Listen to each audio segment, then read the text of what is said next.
we don't have, we need to pray, and there's no place in the center for us to build a masjid. And are you willing to sell us half of your church? Sell us half of your church so that we can pray. The Christians agreed. He says, yes, that's fine. So they sold them half of the building. So for nearly 70 years, half of the church which stood here was a masjid and the other half was a church. And they worshipped side by side.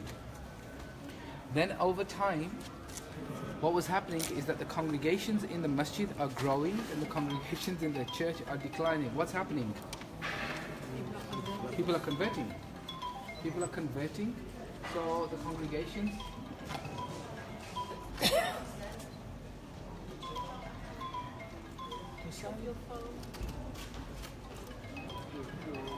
so by now in 755 who has arrived? Remember when they first arrived, the Muslims are infighting, etc. They come here, they find the church, they buy half, and they worship in these congregations are growing. In 755, who arrives here? Okay, I'm not working with you. What in 1950? No, 755. Abdurrahman the First. Abdurrahman the First. Abdurrahman the First arrives here, and Abdurrahman the First arrives and takes control and starts to lay the foundations of the great civilization. And then the congregations are growing, and he then goes back to the Christian community and says, listen guys, our space is running out. Will you sell us the other half? And we'll also give you a space to build a new church as well. Christian said no. So he went back again and he says, I'll give you more money. They said no. He went back again. He says, I'll give you more money. Eventually they agreed. And they sold the other half. And it was at this point that Abdurrahman commissioned the construction of the masjid.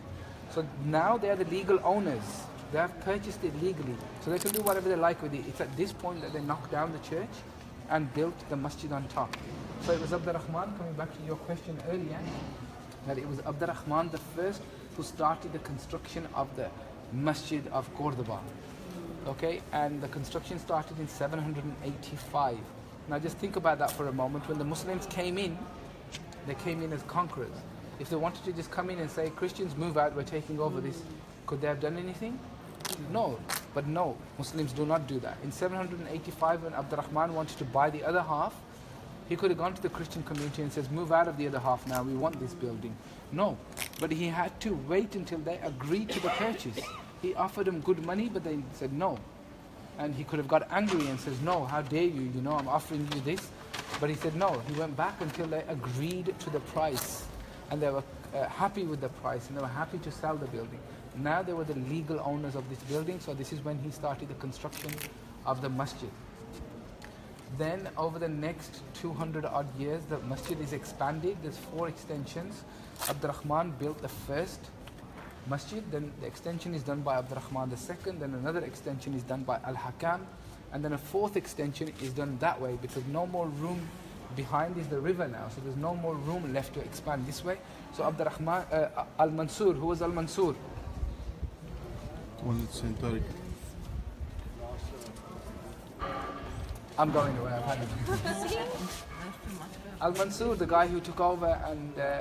Saint Tariq bin Ziyad. No, that's Musa ibn Sa'id. Al-Mansur in Medina al-Zahra, the guy who took over and he wasn't Umayyad, and then he employed the Berber army. Okay, this is Al-Mansur. He extended that way. Okay, there's a minaret here. Okay, that was built by, it's a bell tower now, but that was built by Abdurrahman III, the guy who built Medina al-Zahra. The actual minaret is entombed inside this now. What you see, the blocks, they're encasing. Inside is the actual original minaret. Okay, we can't see it anymore. It's inside, it's entombed inside. So this is the construction, the building of the masjid, how the masjid came about. It was the greatest, one of the greatest masjids in the world. It still is as a structure, as architecture, that's still standing. It's one of the oldest masjids in the world, and it's one of the greatest masjids. You will not find architecture. Somebody mentioned to me that, it's like the like Masjid al-Nabwi. Okay, when you go inside, you'll see the arches. everybody says that. They say it's like Masjid al-Nabawi. It's actually the other way around. Masjid al-Nabawi is like this. This is the original structure. When they wanted to build the Prophet's mosque, this beautiful architecture, they took this and says, this is how we're going to build the mosque of the Prophet. So now the conquest of Córdoba and the Christians taking over, and what did they do? So when Córdoba fell,